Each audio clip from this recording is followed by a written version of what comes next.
people generally tell you where they are in their headspace and in their understanding by the questions they ask you. And those who are still just hovering above the floor in level 1 will ask you the same questions. Is there a God? Because they're trying to drag their old paradigm, that which they were used to, into the new paradigm, because they want rules, laws, and regulations, which their old paradigm was full of, you see. That they want a reaffirmation. And I always tell them, I ask them, why do you ask me that? Because it doesn't matter what I believe.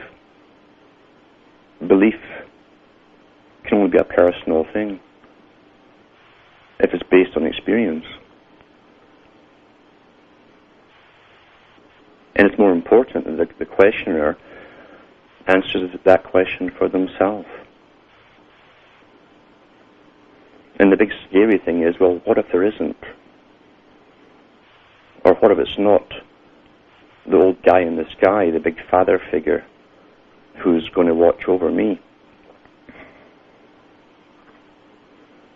And that's why you just can't wake up everybody. A lot of people will fall apart completely if you would enter the truth with them. Not everyone can break out of their conditioning. In a sense, it's all they know. It's the only reality they've ever known, even though it was fake. It's all they know. And if they haven't started waking up for themselves, and at least asked a few pertinent questions, then is it your job to wake them up? Or is it your fear of everything that makes you need to have people around you understanding and knowing what you know? Is that a group mentality breaking out in yourself?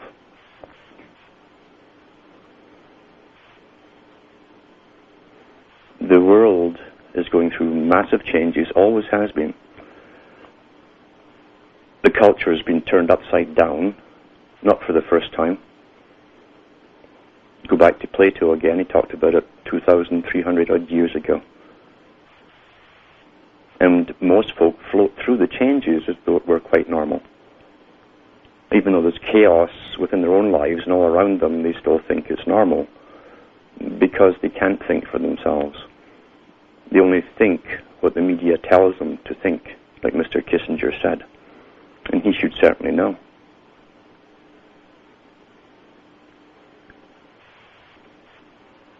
You can only get peace when you break through all of the old paradigm and don't fall for all the traps which are laid out for you to fall into, and always have been laid out for you to fall into when you're breaking free. Some people become hyper-neurotic because, you see, religion, on the one, apart from dominating your life and regulating it and making you obedient, religion was there to tell you, don't worry, they're there, it'll be all right in the end. And you'll, after this all terrible life, you'll live forever, and the bad guys will get punished. And that's the only thing that you can believe in, because everyone in every nation has seen the corrupt evildoers always benefiting in the system and their families. And so they give you the hope or the reasoning that they get punished after death, you see. And you take their word for it. That stopped you from doing anything about it in this life. You allowed the evil to flourish. Very clever technique. But once you take that away from someone, they're really floating then and grasping at everything. And because religion also told them, well, don't worry, you'll live forever. in a new body or whatever, or spirit or yada yada, depends on which group you belong to. And a lot of people fall into a hyperneurosis, they become hypochondriacal, terrified of dying in this life. And they go out there and they fall immediately into the health traps, the health foods and all the pills that you can stuff your face full of, and exotic things from faraway countries that are supposed to cure everything under the sun. And then they fall into the New Age traps, which, and the New Age and the health food industry go together. It's all part and parcel of the same new religion, you see, designed by the same boys who ran every other system. But they fall into this I can't die thing. I just don't want to die. I must keep living. And so if this grass here is better for me than the porridge oats I've been buying, then if I stuff my face full of this expensive grass from overseas or at the top of the Andes Mountains or somewhere, I'll live forever. And they become hypochondriacal and totally obsessed with health.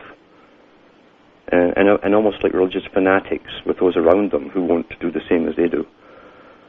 And then they get into all the other New Age stuff that's out there, the feng shui, and energies are coming up, and oh my God, they're coming through the windows, and we deflect them all over the place, and all these, this bombardment by energies is going to finish them off unless they do all the right rituals, and they become bound, totally bound by a ritualistic thinking and behavior.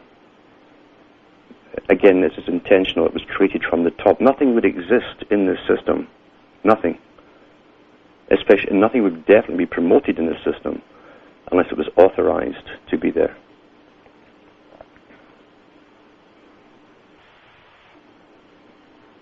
And yet, people will say, well, is there no hope? And I tell them, well, it depends how you view the outcome.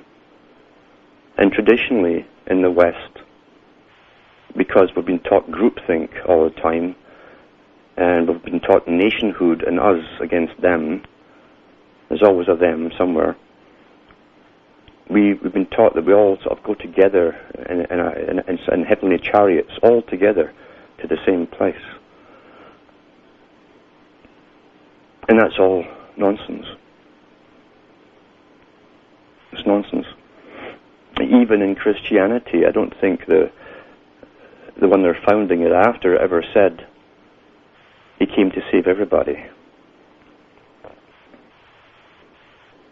Broad was the way that led to damnation. Narrow was the way for the few to go.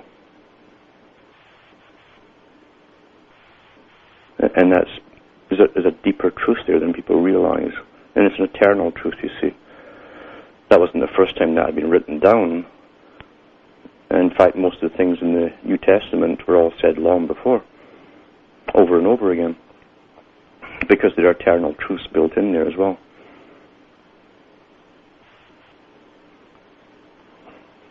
The journey that anyone is on is their own life experience, beginning to end. And it's not supposed to be a producer-consumer experience until you become what they now term, again, the dehumanizing term, geriatric. It's like calling a baby a fetus. It dehumanizes it. And that's intentional, by the way. But life is supposed to be a process of attainment, not by the world standards, which is diplomas and degrees and applauds, but personal achievement. And I tell people about hope. I say, well, if you have truly broken through against the thousands of years of perfected indoctrinations on every generation, and an even more intense indoctrination, say in the last 100-odd years, through universal education, which the Masons proudly will tell you in their own writings they were the ones to push to get the same standardized indoctrination.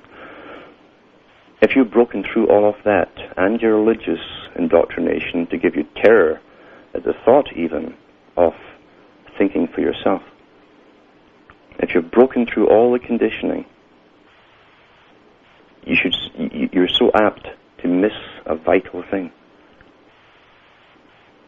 That in itself is a miracle. You see, that's the first miracle. That's truly a miracle. And people who have been a little bit awake for some years are so apt to forget that. But they never stop and analyze why they broke through. Why them and not someone else? And it's because somewhere within the individual is the ability to analyze themselves.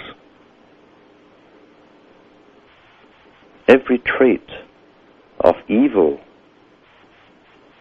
and kindness that you see in the world is also held within yourself. There are people in this world who are incapable of looking at themselves critically. They can rationalize and justify anything they do to save their ego. Those are the ones, the leg boys for the New World Order. Many of the names that you already know. And they can, and although it'll sound absurd to the listeners, rationalize death, destruction, and slaughter, and depopulation.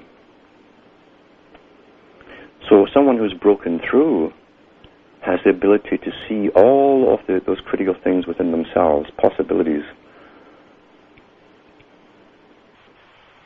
And that's what it was meant by the microcosm.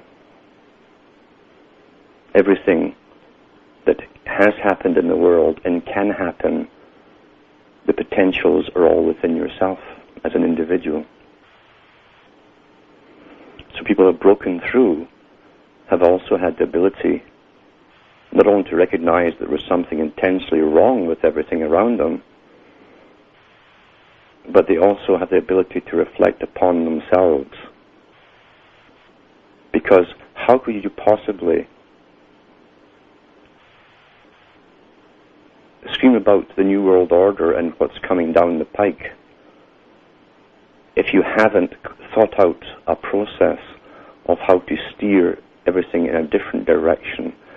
They all want to change. Everyone wants to change, but it's just that they want a leader to do it all for them. That, again, is the groupthink mentality that the West has been totally indoctrinated with. They've never thought out the process of, we know where this is all heading, how should or could it be? And if they get to that stage, they'll still think in groupthink, like we, us, against them. And you'll find there's just as many of them, the Kissinger types, at the bottom levels of society, scattered through occupations, as there are at the top. Actually, there's more down at the bottom levels. The same traits are showing within them. And there's people that you probably know around you who have those traits. They work as petty officials, or they're in police or military or something to do with authority because they love authority. And I've been through that in previous talks, the authoritarian figure. The sadomasochism, the sadomasochist shows masochistic behavior towards a superior because he craves that power, he worships power, and when he gets it, he is the sadist. He's also the sadist to those beneath him, while he's groveling to those above him. The problem isn't just a small elite at the top. manipulating all of this. Yes, they have the power. Yes, they have the agenda. Yes, they have the thousands of think tanks to deal with every possible outcome within society, but they completely depend upon the same personality types as themselves, existing all the way down all the strata, right down to the bottom levels as well. And so there's no clear definition of us or them.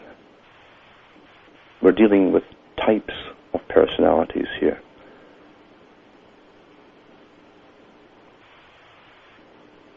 How many people truly, in a week, reflect on the chaos in the world, or the starvation that's happening in different parts of the world, or the people getting slaughtered in the Middle East now for the agenda, and families getting wrecked and bombed and shot. And by it doesn't matter whose side is doing it, the doers are the same personality types, pro or against.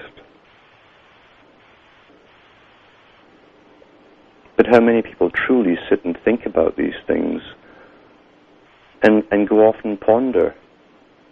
Or the AIDS sweeping through Africa when we know it was a man-created disease to depopulate. How many people go off for a walk or sit in solitude and think about this? See, most people truly want diverted from all of that. Yeah, they'll scream and shout about their own rights getting lost.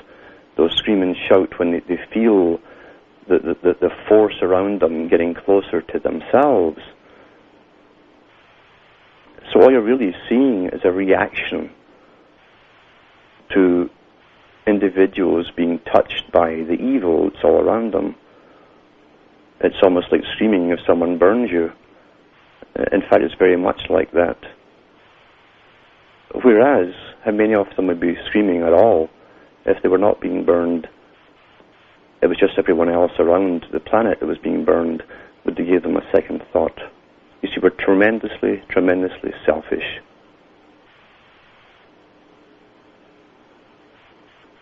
And people who are screaming out about the New World Order are just screaming because that which is familiar to them is being changed without them being considered or even participating in the decision-making. The world has been a hell for a lot of people for an awful, awful long time.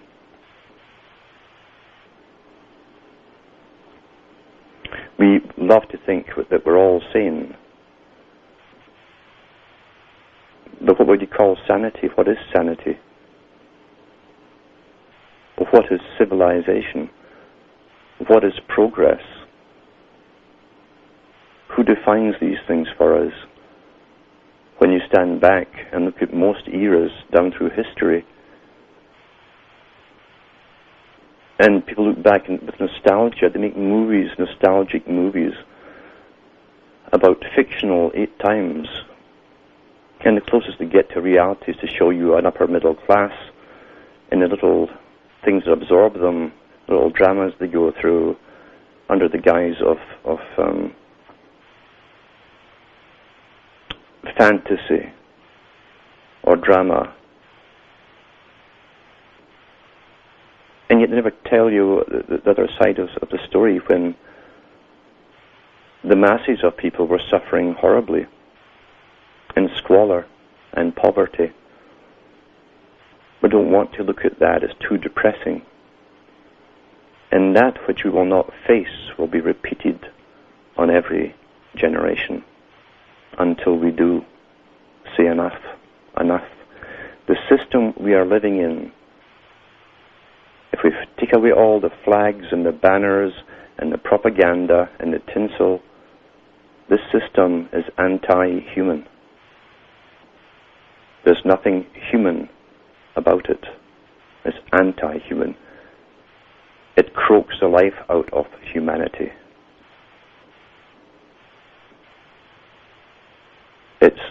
epitome of dog-eat-dog at all levels. And this is the system we're being taught is the only way to go. And then we wonder, as everyone competes against everyone else as they leave school, they're all trained to compete and run after the carrots and elbow everybody else out the way as you try to grab that carrot. That's called civilization. No, this is anti-human behavior. So why would anyone want to save it? The system is corrupt, always was. In a monetary system, you can never get anything else but corruption. Well, that's all for me for now. May your God go with you.